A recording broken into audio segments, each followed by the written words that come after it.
Assalamualaikum warahmatullahi wabarakatuh. Alhamdulillah wassalatu wassalamu ala Rasulillah wa ala alihi wa ashabihi wa man ittaba'ah. Amma ba'du.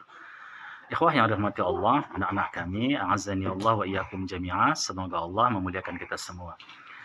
Perspektif kita hari ini berkenaan dengan iftar jama'i, yaitu buka bersama, terkhusus poin kita tentang buka bersama para alumni. Kita pernah diundang pada satu komunitas, yaitu komunitas alumni.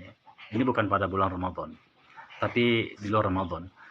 Jadi ketika itu kita melihat ya, bahwasanya ikatan-ikatan alumni sekolah, universitas dan sebagainya selalu terjebak dengan memori masa lalu.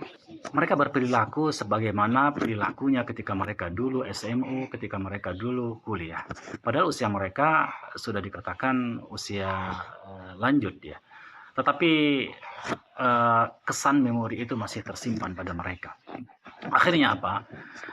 Mereka tidak lagi menjadikan syariat sebagai standar dan tolok ukur relasi mereka, hubungan mereka. Ada yang ironis sekali memang. Ada laki-laki dan wanita yang tidak halal baginya, bukan mahramnya, bukan suaminya. Itu cipika-cipiki. Ya. Masya Allah. Demikian juga ya, kita lihat bahwasanya salaman-salaman itu antara laki-laki dan wanita, pukul-pukulan itu biasa bagi mereka kita lihat. Kenapa? Itu tadi terjebak dengan memori masa lalu mereka.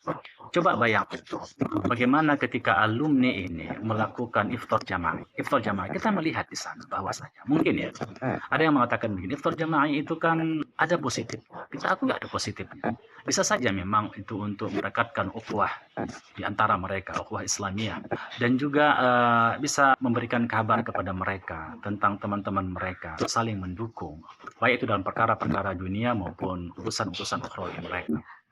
Mungkin saja itu bisa terjadi. Atau ada dampak positif yang lainnya. Tetapi dampak negatifnya jauh lebih besar buka bersama bagi para alumni ini. Karena itu tadi mereka terjebak dengan memori masa lalu dan mereka tidak bisa mengendalikan diri. Ada di antara mereka misalnya ketika mereka buka bersama, mungkin mereka tidak cipika-cipiki pada ini Ramadan. Tapi satu hal yang tidak bisa mereka tinggalkan, apa itu? Mereka bersalaman. Padahal ya, menyentuh aurat yang bukan mahram itu kata Nabi lebih bagus ditusuk dari ubun-ubun kita, dari kepala kita sampai ke bawah. Ini menunjukkan dosa besar karena efek dosa yang diberikan itu adalah luar biasa sekali. Nabi memberikan perumpamaan seperti itu, lebih bagus ditusuk dari atas daripada dia melakukan hal yang diharamkan tersebut. Dan ini bulan Ramadan. Bayangkan, kita Ramadan ini kan diperintahkan untuk bersabar dalam 3 hal. Pertama, sabar untuk mentaati Allah. Sabar untuk mentaati semua titah Allah Subhanahu wa Ta'ala. Yang kedua, sabar untuk apa? Untuk tidak melakukan larangan Allah, tarkul ma'asi. Kita diuji oleh Allah untuk tarkul ma'asi di sini. Dan yang ketiga adalah kita diuji Allah juga untuk bersabar dalam cobaan-cobaan yang Allah berikan kepada kita. Dan inilah problem kita hari ini. Kita banyak melihat alumni atau satu komunitas-komunitas yang dibangun dengan memori masa lalu itu. Mereka tetap terjebak dengan memori itu.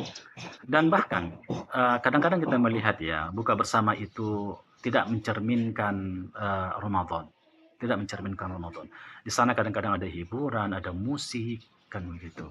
Kadang-kadang juga kita melihat ya selain tadi ada yang itu ikhtilat laki-laki dan perempuan, dan juga ya makanan-makanan yang dihidangkan kadang-kadang mubazir, dan ini eksklusif untuk kelompok mereka dan tidak untuk kaum muslimin. Banyak makanan yang terbuang.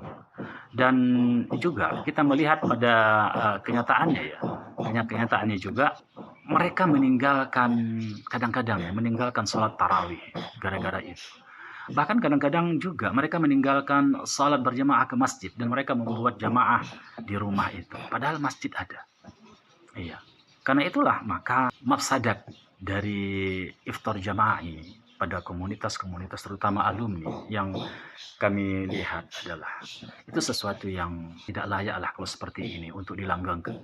Dan kalau kita melihat para salaf memang tidak ada iftar jamaah yang memiliki karakter seperti ini. Tapi kalau hari ini kita lihat fatwa-fatwa ulama, kalau mau buka bersama di masjid, itu adalah sesuatu yang tidak dilarang. Karena pertama, untuk mengakomodir, mungkin ada orang yang musafir, dan dia tidak membawa bekal, dia itu makan di masjid, berbuka di masjid. Orang-orang fakir, orang miskin, atau orang-orang yang akan mendirikan sholat berjamaah yang jauh rumahnya dari masjid, maka ditampung oleh masjid. Ini adalah satu syiar yang baik. Bahkan ini adalah sebuah aplikasi atau implementasi dari hadis Nabi yang mengatakan bahwasanya barang siapa yang memberikan makanan atau buka puasa bagi seseorang yang berpuasa, maka dia mendapatkan pahala seperti orang yang diberikannya makanan itu. Dan orang yang berpuasa itu nggak dikurangi sedikit pun pahalanya. Oleh sebab itulah ikhwah yang mati Allah Subhanahu wa taala, sekali lagi ya sebagai sebuah renungan bagi kita. Mungkin tujuannya bagus, tapi aplikasinya tidak bagus. Dan menutup pintu-pintu kemaksiatan itu untuk menjaga puasa kita, itu jauh lebih penting daripada kita menghadiri acara seperti itu. Barangkali ini ada sebuah perspektif dan kita bisa mendiskusikannya. Subhanallah wa bihamdik, asyhadu an la ilaha illa anta, astaghfiruka wa atubu ilaik.